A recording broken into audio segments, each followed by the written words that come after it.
여러분 시청자 여러분 안녕하십니까. 중도왕의 세상보기입니다. 오늘은 지난번에 말씀드렸다시피 그 맨발 걷기에 대해서 이 보고를 한번 드리겠습니다. 제가 직접 실천을 해보고 좀 유감스러운 점이 있어서 거기에 대해서 이제 꼭 알려드려야 되겠다라는 그런 생각이 들어서 한번 하게 되었습니다. 지금 여기 위치가 어디냐 하면 이제 뭐 잘 아시겠죠, 그죠? LCT가 아니고 저기 더베이 101 그쪽입니다. 그쪽 공영 주차장 포털에서 찾아보시면 딱 나옵니다. 좀 바다 쪽으로 이쪽으로 들어와 있는데요. 여기 왼쪽을 보시면은 저기 저 광안대교 보이시죠? 광안대교. 여기 광안대교. 광안대교고 뭐 요 앞에 뭐 제니스도 있고 뭐 하이페리온이라는 빌딩도 있고 뭐 그냥 뭐 형철란합니다. 뭐 찾아보시면은 여기 빌딩군들.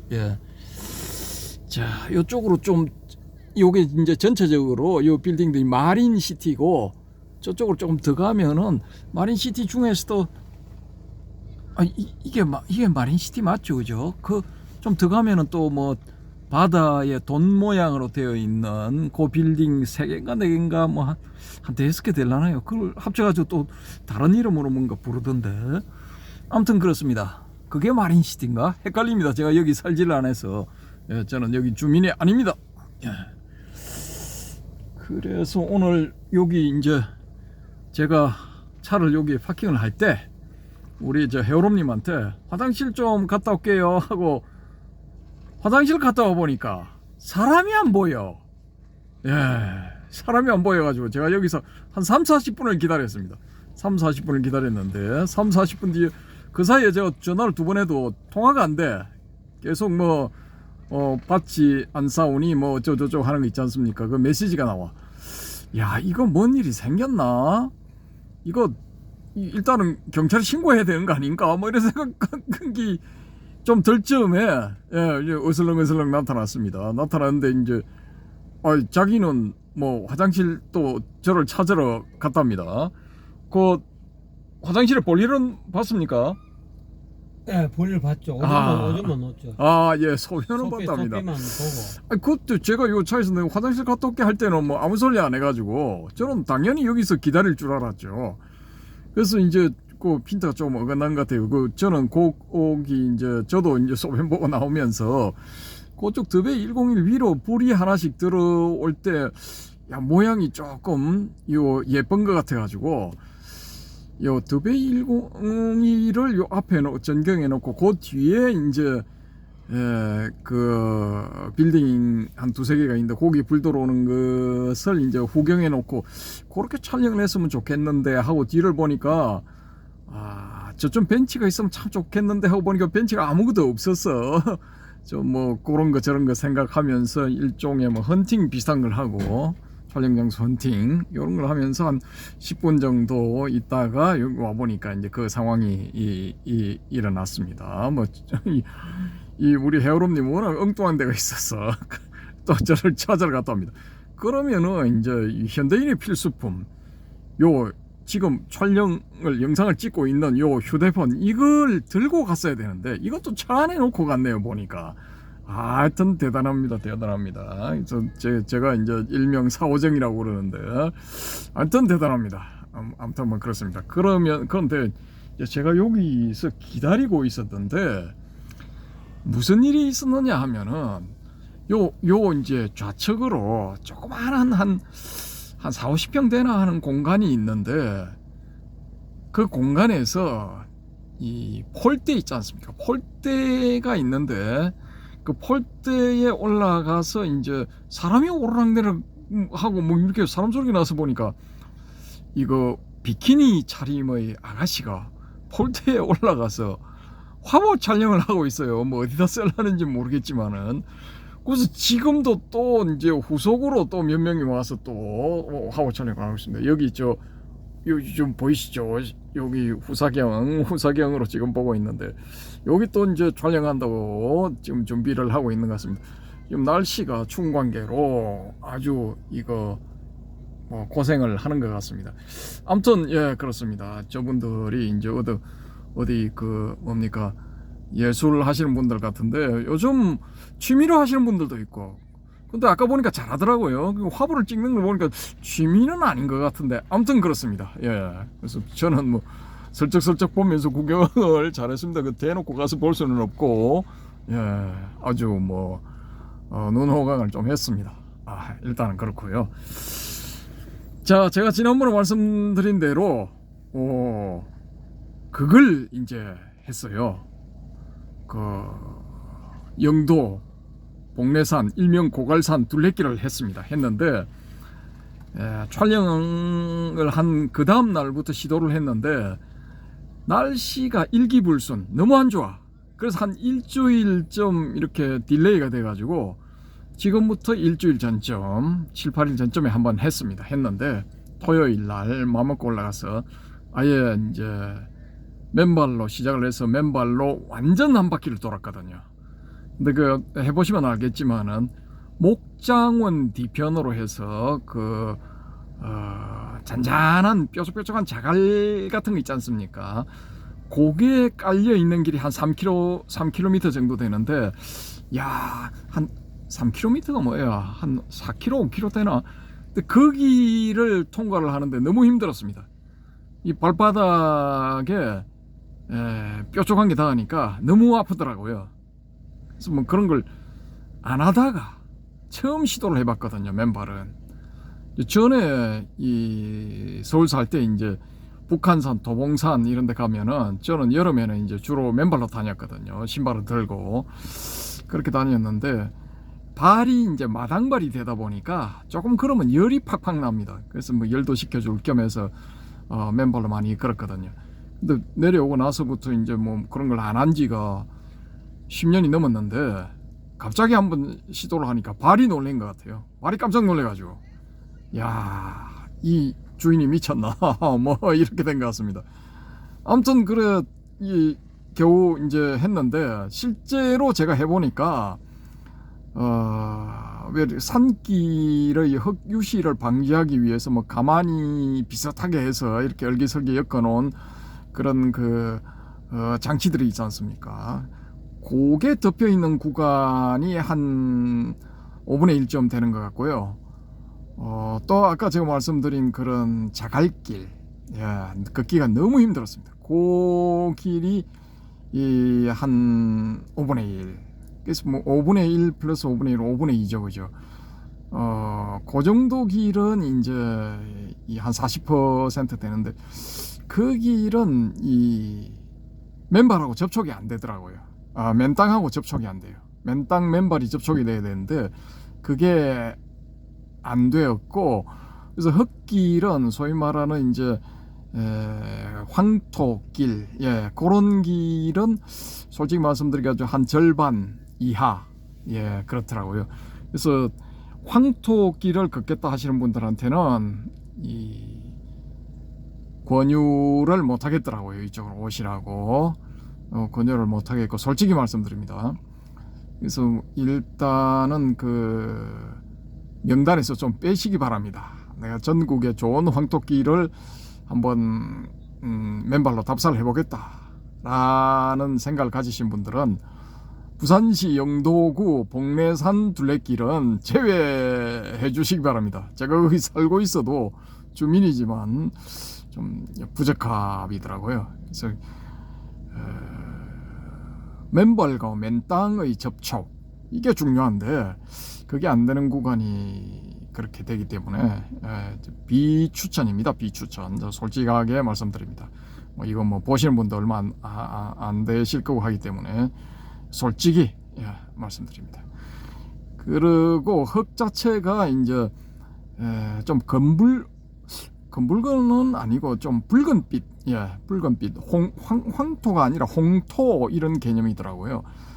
그래서 박승태 교수님인가 그분 암을 이제 의사 선생님이 당신은 우리가 뭐 어떻게 해볼 도리가 없으니까 집에 가서 죽을 준비를 하시오라고 사형 선고를 받았던 그분이 이제 황토 맨발 걷기로 이제 새 삶을 얻으셨죠. 순전히 이제 자력으로 갱생하신 분입니다.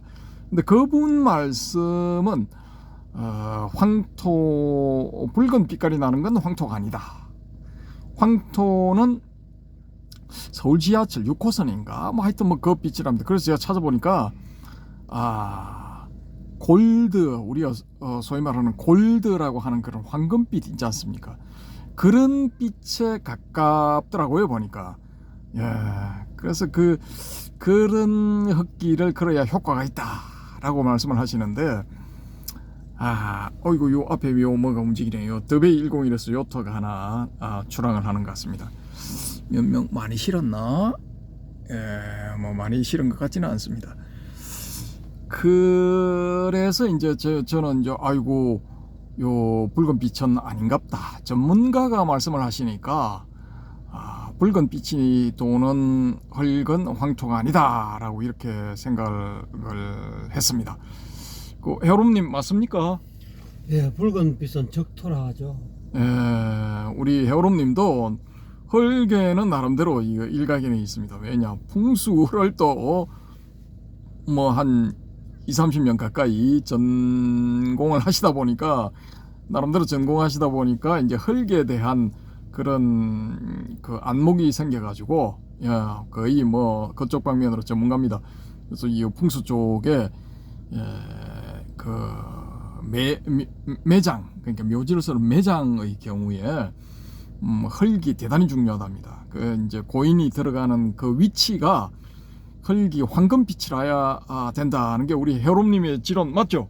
아닙니다. 이제 아닙니까? 바뀌었습니다. 바뀌었습니까? 네. 예전에는 뭐 저한테 그렇게 말씀을 하시던데. 예전에는 그랬는데 예. 요즘은 황토가 아니라도 예.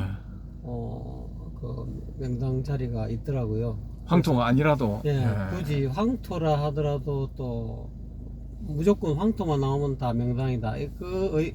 그 견해도 틀린 것 같습니다. 제 그렇습니까? 생각이 지금은 많이 바뀌었습니다. 옛날에는 무조건 이렇게 땅 파서 오색토가 나온다든지, 안 그러면 황토가 나온다든지, 안 그러면 백토가 나온다든지, 안 그러면 흑토가 나오든지, 그 색깔이 아주 윤기 나고 이렇게 빛이 나면은 그 자리가 천하대명당이다라고 그렇게 제가 공부를 하고, 또 그렇게 유튜브에도 그렇게 많이 말씀들을 하셔가지고 그런 자리를 명당이라고 이제 이렇게 머릿속에 입력해 놨는데, 지금은 그 다 없애버렸습니다. 그렇습니까? 예. 그러면 새로 이제 뭐 명당에 대한 그런 개념을 흙과 관련되는 부분을 이제 정립을 하신 것 같은데, 그건 이제 다음번에 한번 말씀을 듣도록 하고요. 자, 오늘의 중심 주제로 다시 돌아가 보겠습니다. 근데 우리 해오름님한테는 조금 죄송한 말씀, 그 박성태 교수님한테도 죄송한 말씀이 되겠는데요. 제가 둘레길을 하고 난 다음에 또 이제 너무 피곤하니까 오자마자 바로 그냥 이거 라면, 떡라면을 먹고 뻗어버렸습니다. 그냥 한 3시간 하고 나니까 딱 3시간 걸리더라고요. 3시간 하고 나니까 너무 피곤하기도 하고 이 배도 고프고 해서 허겁지겁 뭐 먹고 난 뒤에 식곤증 뭐 이런 게 몰려와서 그냥 이게 누워버렸는데, 그래서 잠들기 전에 뭘 한번 보자. 요즘 제가 약초도사 최도사님, 그분 이제 이 블로그 글들을 읽는다고 지금 집중하고 있는데, 그래서 그분 글을 또 이렇게 우연히 그 황토에 대한 그분의 견해를 보게 됐는데, 이분이 정립하는 황토는 그 붉은 빛이 도는 흙이라 된대요. 예, 그게 황토랍니다. 그래서 소위 이제 지장수라는 물을 만들 때 이분은 그 붉은 빛이 도는 그 흙을 가지고 와서 거기서 이제 나름대로 뭐 중금속이라든지 또 뭐 방사능 뭐 이런 걸 뭐 이렇게 측정을 한답니다. 해서 이제 그런데 해당 사항이 없는 그런 흙을 가지고 아주 곱게 고운 부분만 골라내서 거기서 또 이제 또 이 아주 고운 입자로 만들더라고요. 만들어서 이제 물에다 딱 투입을 하면은 이게 노란 빛이 돈답니다. 노란 빛이 도는데 보통의 지장수들은 그게 이제 깔아앉고 난 다음에 이렇게 마신다고 그러는데, 이분 지론은 뭐냐 할 것 같으면은, 깔아앉고 난 다음에 마시면 그게 효과가 없답니다. 효과가 떨어진답니다. 떨어지고, 요게 이제 물 안에 탁 들어가서 전체적으로 회전을, 그릇을 어떻게 움직이든지 해서 골고루 이제 퍼졌다라고 생각되는 그 시점에 그 물을 마셔야 된답니다. 그래야 이제 황토가 가지고 있는 그 어떤 그 생명의 복원력이라든지 뭐 생명력 뭐 요런 게 작용을 한답니다. 어쨌든 이제 이분 지론은 이겁니다. 이 붉은 빛이 도는 흙이야말로 황토다 라고 주장을 하시는 그걸 제가 보고, 아 그렇군, 내가 오늘 그러면은 그 고갈산 둘레길, 복례산 둘레길에 도는 도중에 밟은 땅들은 제가 보니까 붉은 빛이 돌더라고요. 그 박성태 교수님이 말씀하신 그 골드 색깔, 황금색, 그게 안 보여요. 없어. 또 전부 이제 붉어죽죽한 그런 흙들을 밟고 돌았는데, 아 그게 황토였구나. 왜냐, 약초도사님께서 말씀을 하시니까 이분이 또 전국의 산천을 누비면서 좋은 흙들을 다 감정을 하셨더라고요. 어디 가면 어떤 흙이 있다. 지장수를 만들기에 좋은 흙은 어디 가서 이제 그 황토를 가져와야 된다. 요걸 다 조사를 하셨어. 이분도 대단한 분이더라고요, 보니까. 그래서 이제 저는 나름대로 그렇군, 틈나는 대로 요 불그스름한 요런 흙들과 접촉을 해야 되겠다. 고갈산 흙은 대부분이 불그스름하거든요. 와서 보시면 아십니다. 아무튼 그래서 저는 이제 뭐 뿌듯하게 생각하고 잠이 들었는데, 그 다음 날부터 뭐 어떤 현상이 일어나느냐, 도는 중에 그 자갈 같은 그 길을 가면서 발 디딜 곳을 이제 찾질 못해가지고, 이렇게 딱 발을 디딜려면 뾰족한 게 눈에 딱 뜨니까 살짝 비키고 이런 식으로 이제 천천히 가면서도 이제 그렇게 비키면서 가니까 이게 골반이, 오른쪽 골반의 바깥 부분이 시큰시큰하는 증상이 나타나더라고요. 그리고 이제 내리막을 내려갈 때 계단 그 자연적으로 형성되어 있는 계단, 누가 이제 뭐 50년 전 100년 전에는 누가 그 자연적 도로를 가져다가 이제 받쳐놨겠죠. 그죠? 그런 걸 밟고 내려오는데 높낮이가 다르니까 이게 또 발 놓기가 쉽지는 않더라고요. 그러면서 그 이제 턱 디디면서 이 받는 충격, 그게 그 충격이 1차로는 발목으로 가더라고요. 발목으로 가고 그 다음에는 무릎으로 가고 그 다음에 골반으로 오더니만요. 야, 그래서 제가 이 둘레길을 하면서 느낀 게, 이거 우습게 볼 게 아니다. 쉽게 맨발 그냥 뭐 맨 땅과 접촉하는 데는 맨발 걷기입니다 하고 맨발 걷기 동참하세요 하는 이런 사람들의 주장을 그냥 100% 믿으면 안 되겠다. 이걸 철저하게 준비를 해서 단계별로 조금씩 이 적응을 시켜서 그 발목, 무릎, 골반에 데미지가 안 생기는 방법을 찾아야 되겠다라는 이런 생각이 들었습니다. 그래서 무턱대고 하는 것보다는 부상을 방지하기 위해서 건강하자고 하는 운동인데, 이게 뭐 그런 그 발목, 무릎, 골반 이런 데 데미지가 생겨서 되겠습니까? 안 되지 않습니까? 그래서 이제 처음에는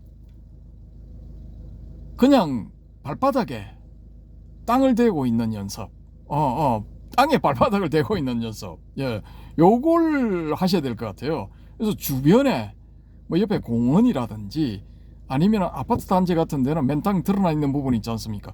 거기 가셔가지고 그냥 물 좀 붓고 그냥 맨발로 서 있는 거예요. 지금 이제 서서히 더워지고 있으니까 5월달부터 이제 여름이라고 사실 보면 되거든요. 지금 여름이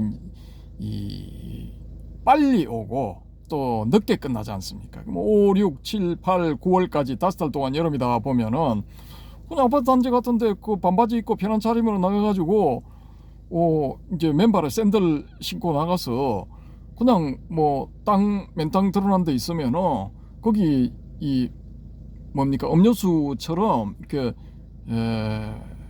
물병을 들고 나가서 고기 좀 붓고 거기 서 있는 겁니다. 그러면은 뭐 전혀 뭐 다른 사람들이 지나가면서 뭐 이상하게 볼 그런 계제는 아니죠, 그죠?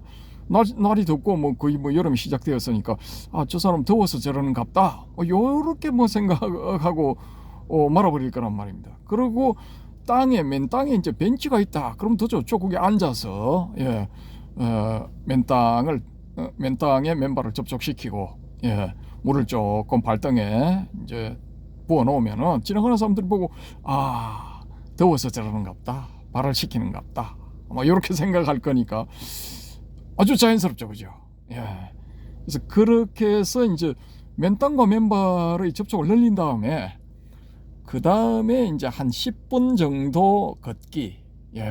집 주변에 평평한 땅, 그러니까 그런 데미지가 없는 그런 땅을 그런 땅에 이제 한 10분 정도 걷는 연습.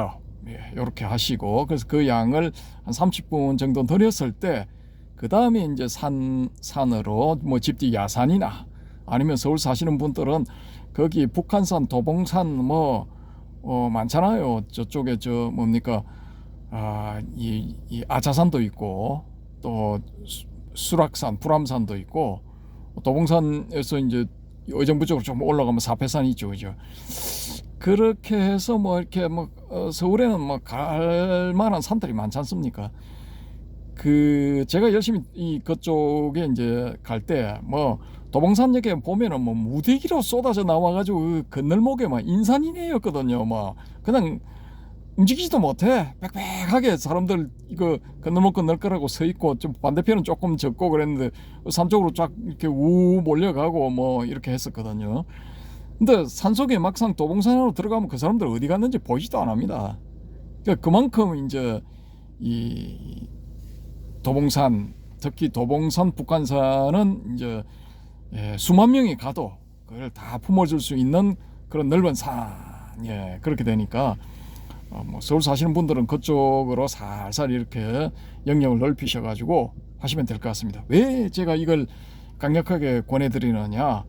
지난번에 예로 이제 살짝 말씀을 드린 제가 아는 지인분이 이 폐암 같은 경우에는 이제 이지 알레프 그 유전자의 변이 그 케이스에 해당이 딱 되어서 알약을 이제 하나만 드시면서 그걸 조절을 하시게 됐는데, 그래서 그 분야의 주치쌤은 뭐 환자하고 그 가족들에게 로또 복권 2등 당첨된 걸로 생각하세요. 뭐 그래 이야기를 했답니다. 왜냐하면은 뭐 한 2년 전만 해도 1년 몇 개월 전인가? 그때만 해도 그게 7천만 원이 들어야 되는데 1년 약값이 7천만 원이었는데 지금 의료보험 적용돼 가지고 한 달에 30만 원씩 해서 그러면 360만 원으로 이제 해결을 보게 된 거죠. 그러면 7천만 빼기 360만 원이면은 뭐 한 6,650만 원 절약이 된 거죠. 그래서 이제 2등 당첨된 걸로 생각하세요. 막 그렇게 했다고 그러는데, 이분이 이제 췌장 쪽에 MRI를 찍은 그 검사 결과를 제가 이제 좀 전에 몇 시간 전에 이제 통화를 해봤는데, 그쪽 이제 췌장 쪽 그 주치쌤은 MRI 결과 이거 물혹이 아니라 암인 것 같다. 그렇게 해서 이제 내일 입원을 해서 월요일 입원을 해서 조직 검사를 하기로 했답니다. 그러면은 이거 뭐 틀림없이 또 뭐 3, 4기 나올 것 같습니다. 왜냐, 이거 폐 쪽에 선생님이 이제 원발은 췌장 쪽인 것 같다.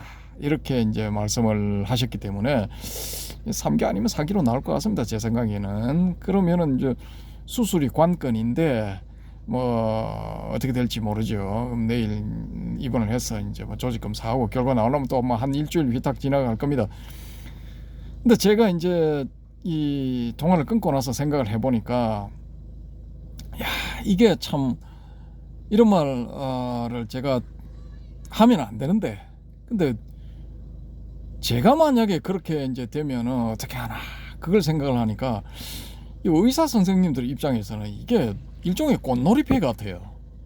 그냥 환자가 들어와서 현대적인 의료의 도움을 이제 베푸는 거죠. 이제 쉽게 말하면 인수를 베푸는 건데, 환자가 이제 소위 말하는 5년 생존율에 해당이 되어서 5년 뒤에도 살아 있으면은 럭키한 케이스다 이거죠. 행운의 케이스다. 그러니까 이 성공했다라는 거죠, 치료가. 근데 또 뭐 실패해가지고 환자가 뭐 이 유명을 달리한다 해도 뭐 어쩔 수가 없는 거예요. 이거는 뭐 이 주치쌤 입장에서는 자기는 최선을 다했으니까, 예, 더 이상 뭐 어떻게 해볼 뭐 그게 없었다라는 뭐 그런 거죠. 근데 환자 입장에서는 죽을 맛이야 이거. 예, 뭐 사진 찍어야지. 사진도 뭐 그냥 찍습니까? 5단계를 해가지고 사진 찍어야지. 그 다음에 사진 찍고 나면은 기다 하면은 조직 검사해야 되잖아요. 조직 검사해야 되지.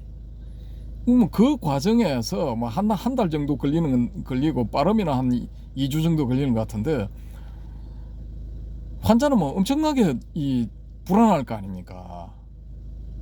야, 그러니까 이게 수술을 받는다 해도 불안하고 못 받는다 해도 불안하고, 그러니까 참 진짜 이거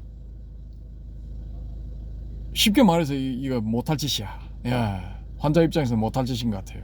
그래서 저는 지금 작전이 뭐냐, 예전에 우리 아버님이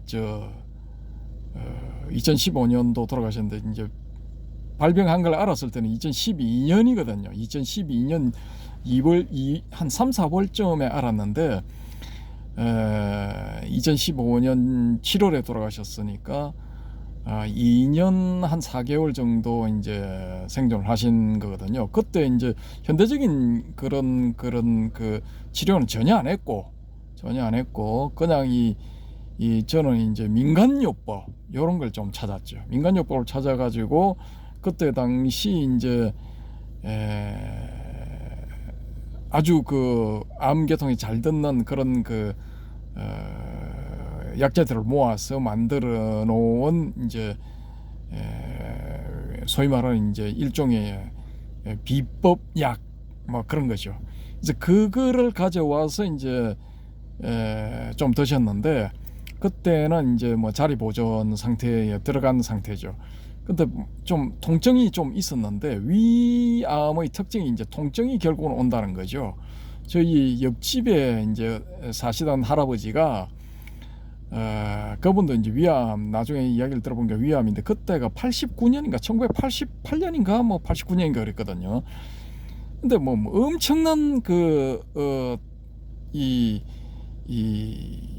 통증으로 인한 그 아픔의 소리 있지 않습니까? 그걸 뭐라고 표현을 하죠? 그 아프다는 그 의사 표시. 그러니까 비명에 가깝더라고요. 비명에 가까운 그 소리를 제가 거의 한 달 가까이 들었거든요. 근데 그분이 이제 결국은 통증을 견디다 못해 스스로 목숨을 끊겠다 해서 이제 경사지에 만들어 놓은 이제 하수구 내지 뭐 우수구 역할을 하는 그런 높이 한 1.5m 되는 도랑이 있었는데, 폭이 한 2m 정도 되고, 거기에 자진해서 이제 떨어지신 거예요. 근데 몸만 더 상했죠. 그럼 사망합니까? 사망 못하죠. 높이 1.5m밖에 안 되는데. 근데 그렇게 환자가 자기 힘으로 이제 기어가서 이제 떨어진 거죠. 그 옆에 간병하는 분이 이제 할머니가 잠깐 자리를 비운 사이에. 근데 그 정도로 이게 고통스럽다는 걸 제가 이제 그때 캐치를 했거든요. 위암이라는 게 진짜 처절한 고통을 갖다 주는구나. 근데 그 어르신이 이제 한 달 정도 그렇게 하시다가 결국은 돌아가셨거든요. 그래서 저는 이제 우리 아버님 자리 보존하실 때 이건 이제 더 이상은 안 되는구나, 마음의 준비를 해야 되겠구나라는 그런 생각을 하면서, 예전에 그 어르신이, 옆집 어르신이 겪었던 이제 그런 고통은 없었으면 좋겠다, 최소한. 그 제가 바라는 그런 거였죠. 그렇게 해서 그걸 사왔는데 그 약을 드시고 나서부터는 통증이 없어. 희한하게 통증이 없어요. 그래서 자리 보존하시고 난 다음에 한 6개월이 지났는데, 그 약은 한 약부터 해서 한 5개월 정도 지난 것 같아요. 5개월 약 복용하고 5개월 정도 뒤에 돌아가신 것 같았는데 통증이 일절 없었어. 일절 없었고 병원에 이제 동아대 병원에 마지막에 이제 거기 응급실에 들어가셔가지고 한 10시간 만인가 밤중에 이렇게 오후 한 6시쯤 돼서 들어가셨으니까 그 다음날 아침 10시쯤이면은 6시간 12시간 하고 4시간이니까 한 16시간 뒤에 이제 운명을 하셨거든요. 이게 통증은 거의 못 느끼셨어요. 못 느끼셨고 거기에 이제 동아대병원에 응급실에 입원하시고 난 뒤부터 이제 급격하게 통증 증세가 나타나니까 이렇게 제가 진통제 넣어드릴까요 하니까 고개를 끄덕끄덕 하셔가지고 의사 선생님한테 말씀을 드리니까 이제 몰핀 계열의 이제 진통제 이제 그게 들어가니까 한 2-3시간은 괜찮더라고요. 근데 그 2-3시간 뒤에 또 넣어야 돼.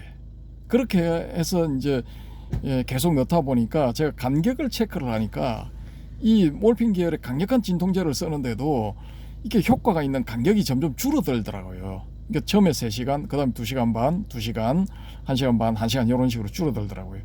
그래서 결국은 이제 돌아가셨죠. 그 과정에서 제가 이제 또 뭔가 신기한 현상을 경험을 한 게 있는데 그거 이제 다음에 말씀을 드릴게요. 말씀드리고 어쨌든 간에 이런 그 일련의 과정들에서 이제 저는 암 환자의 경우 통증의 관리 요게 중요하다라는 거를 이렇게 캐치를 했거든요. 캐치를 하고 제가 만약에 이제 위라든지 아니면은 뭐 기타 등등 다른 장기에 암에 이제 발병을 한다 하게 될 것 같으면은 저는 그때 이제 2015년입니까? 2015년에 2014년인가?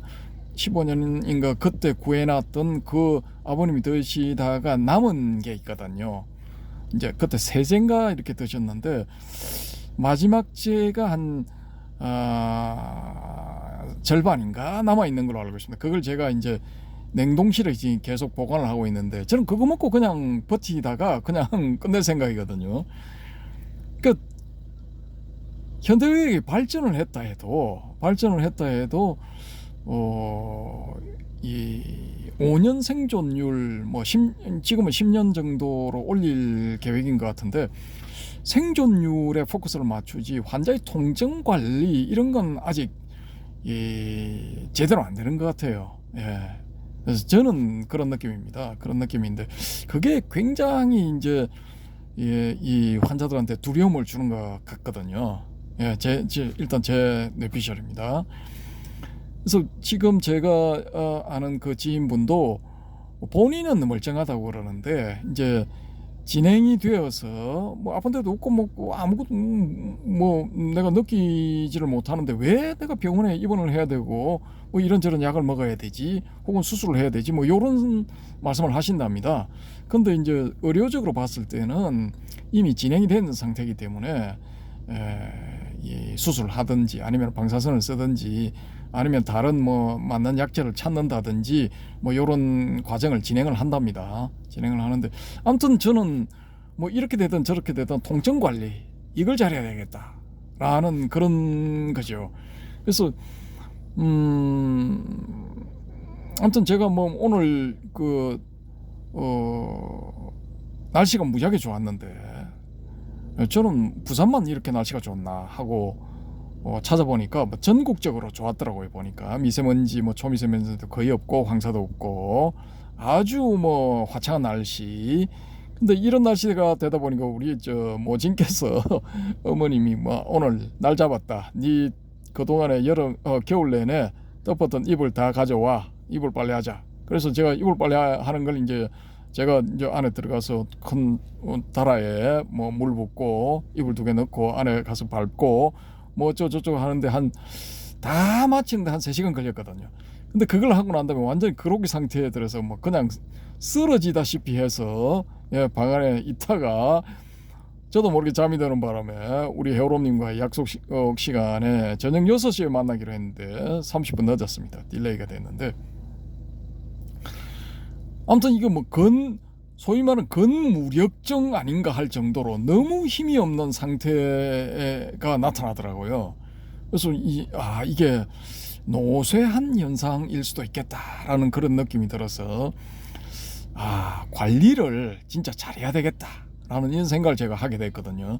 근데 제가 주변 분들도 이렇게 관찰을 하고 이렇게 해보니까 이게 서서히 나타나는 분도 있겠지만은 뭐 자기는 전혀 느끼지를 못하다가 임계치가 싹 지나면은 갑자기 알아차려지는 그런 케이스도 있다라고 지금 제가 느끼거든요. 그 케이스가 바로 제가 아닌가.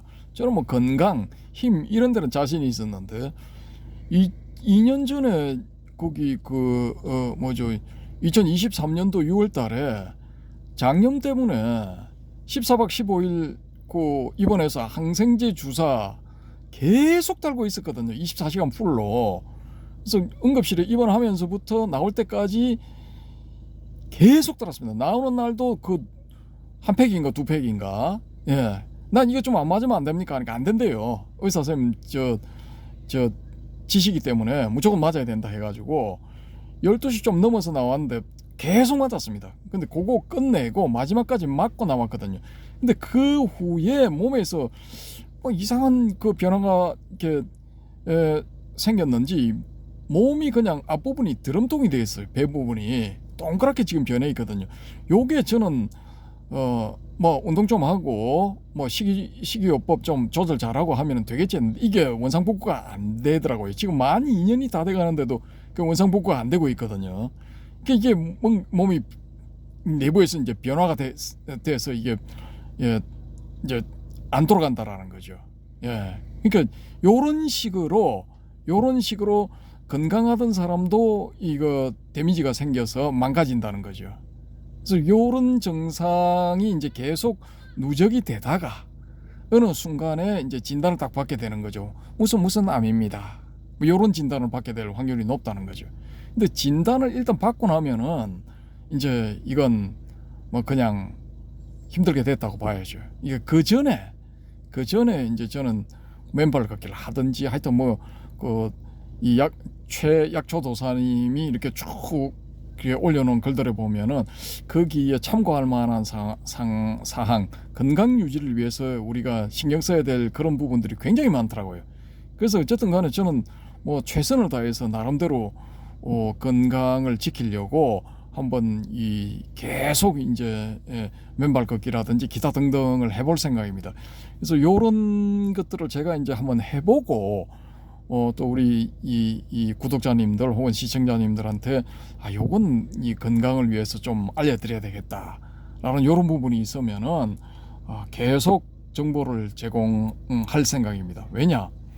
요 유튜버를 보시는 분은 헤어롬 채널에 들어오시는 분은 대부분이 6학년들이 중심 세력이고 7학년, 8학년 그렇고 그 밑에는 거의 한 2~3% 정도 그 정도밖에 안 되는 것 같습니다. 그래서 다들 이제 건강을 이렇게 조심하셔야 될 때, 유의하셔야 될 때, 요런 때지 않을까. 또 이제 여담으로 38분 42초, 43초 이제 끝내야 될 때가 되었습니다. 여담으로 하나를 말씀드리자면은 옛날에 그 소위 말하는 60갑자라는 거 있지 않습니까? 60살까지 사는 60갑자. 그게 우리 조상들이 참 과학적으로 만들어서 내놓은 것 같아요. 왜냐? 예전에는 인생 70고래이라 해서 70살까지 사는 사람이 드물었지 않습니까? 근데 60이 넘어가면은 이게 이제 몸이 서서히 이제 망가지는 그러게 이제 표면화 된다고 봐야 될 것 같아요. 그러니까 60 정도 하면은 그때까지 살면은 건강하면은 슬슬 준비해가지고 저쪽으로 넘어가는 게 그게 현명하다라는 그런 의미이지 않을까. 일단은 제 뇌피셜로는 그렇습니다.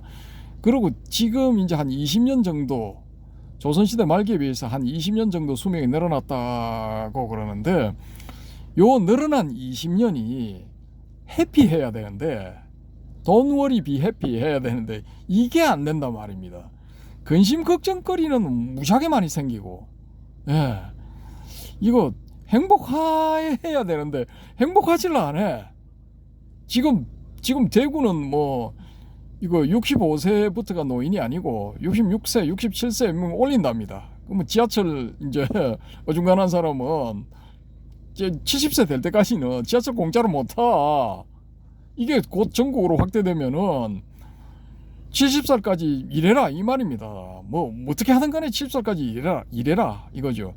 물론 이제 영양 섭취도 뭐 이렇게 좋아졌고 의료기술도 발전했으니까 이런 살까지 일을 할 수 있다라고 이제 봐지는데 실질적으로 해보면은 많이 딸리거든요. 이게 회복이 빨리빨리 안 된단 말입니다. 그래서 이 행복하질 않아. 제가 솔직히 말씀드리면은 20년 정도 늘어났는데 행복하질 않은 거야. 대부분이 극히 일부는 행복하겠지만은 대부분이 행복하지 않는 겁니다. 그래서 이 참 20년 더 주어진 이 수명, 뭐 건강 관리를 잘해서 100세까지 사시는 분도 계시겠지만은 뭐 40년 더 주어졌다라고 하더라도 이게 축복인지 저주인지 좀 헷갈립니다 정말. 그래서 뭐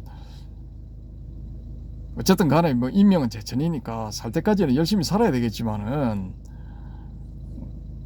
좀 덜 불행하려면은, 덜 걱정하려면은 내 몸 관리라도 좀 철저히 잘해야 되겠다. 예, 요게 제 생각입니다. 뭐 이거 또 쓸데없는 이야기 해서 한 3분 더 지났는데 죄송합니다. 저기 또 더베이 101은 뭐 요트가 하나 들어오는 것 같습니다. 아까 세 대가 연달아 나가던데 그 중에 한 대인가? 여기 잘 안 보이시죠? 여기 지금 지나가고 있습니다. 여기 요 부분에. 아무튼 그렇습니다. 우리 모두 힘을 내서 건강하도록 하십시다. 감사합니다.